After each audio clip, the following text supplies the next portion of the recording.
Hello everybody, my name is General Confusion and welcome back to another video, and specifically, welcome to Sid Meier's Alpha Centauri, which I'm going to go out on a limb here. I'm going to make a bold statement. I'm going to say this is one of the best 4X games ever made. It's certainly the best Civilization game ever made, and I will stand behind that. If you think Civilization 5 or Beyond Earth or Civilization 4 or whatever was better than Alpha Centauri, I'll fight you.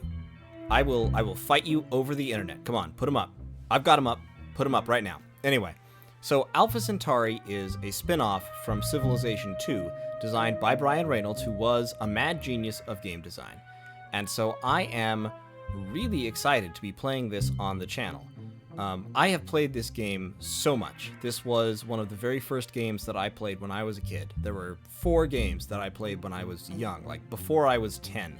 I played Link to the Past on the SNES, I played StarCraft, I played Lords of the Realm 2, and I played this. And this game was, I think, the one that made the biggest impact on me and had the most lasting effect, because it is so great. And this is what turned me into a lifelong grognard, a strategy game aficionado. A guy who likes fiddling with graphs as much as he likes watching pixelmen blow up. So, there's a lot of differences between this game and most Civilization games, like, for instance, you are on an alien planet in the future instead of on Earth during history. But the main difference gameplay-wise and story-wise is that you are leading a faction that is differentiated from the rest by ideology rather than by nationality. So we have Gaia's stepdaughters, the Human Hive, the University of Planet, Morgan Industries, the Spartan Federation, the Lord's Believers, and the peacekeeping forces, rather than, you know, the Huns and the Americans and the Russians and what all. So rather than your factional, your civilizational bonuses and penalties and proclivities and, I don't know, types of trousers and all of that being determined by who they are, it's determined by who they like and how they think and who they chose to follow when the space mission to this planet broke up into these different factions. I'll go more into the game's story later, but right now the point of this video is just sort of as a real quick introduction, an announcement. This is the next thing I'm doing. I'm going to be doing this in parallel with my playthrough of Ultimate General Civil War, and I want this to be a little more interactive because I want to get you guys, my viewers, involved. I really enjoy doing this. I have a lot of fun playing these games and sharing these games with you, and I would really like it if you guys also, had fun sharing in the games with me.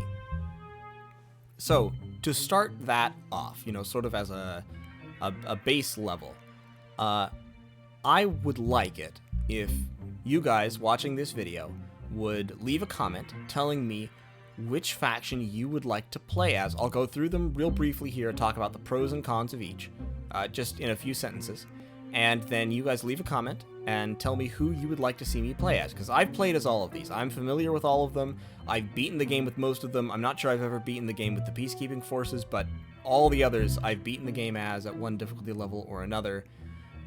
And so I'm happy to play them all, and I think playing each one can give you pretty much the same fantastic experience, but in a slightly different way.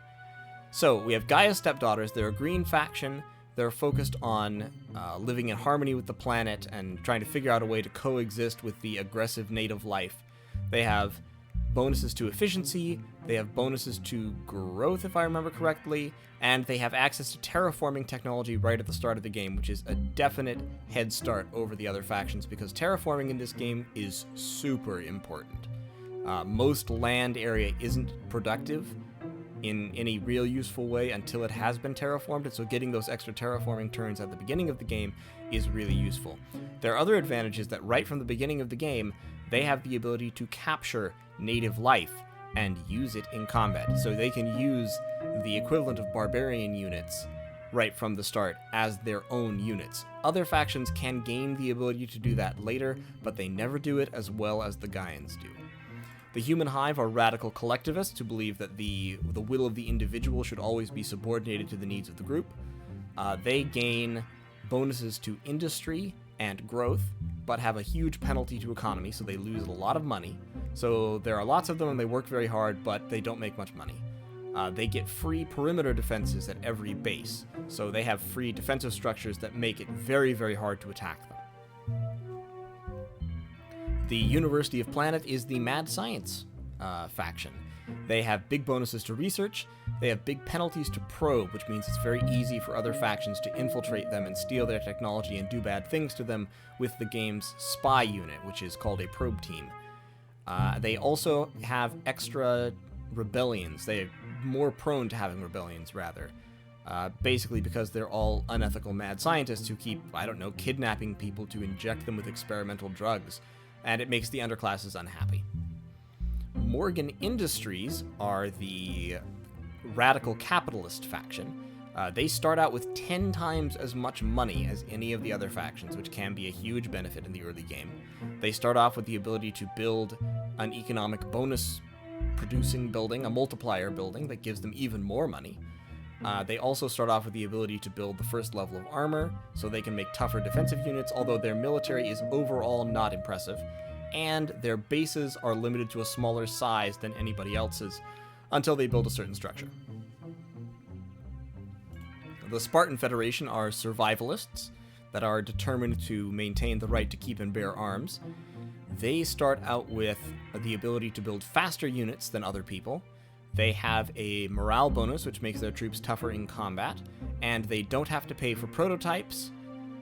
So the first unit of any given type, normally you have to pay an extra cost to build the first one.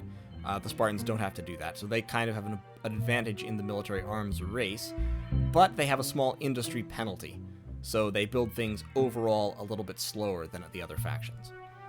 The Lord's Believers, the fundamentalists, they have a pretty serious scientific penalty, so their research is slower than other factions, and they start researching later on in the game. They actually can't research at all for the first 10 turns, which is, it gives them definitely definitely a detriment. It's not huge, but it is a downside. However, they start off with a technology that lets them build a morale and growth improving structure, which can be useful, and they get a 25% attack bonus, which doesn't sound like a lot, but the way this game handles combat, it's actually pretty big. And then you have the peacekeeping forces.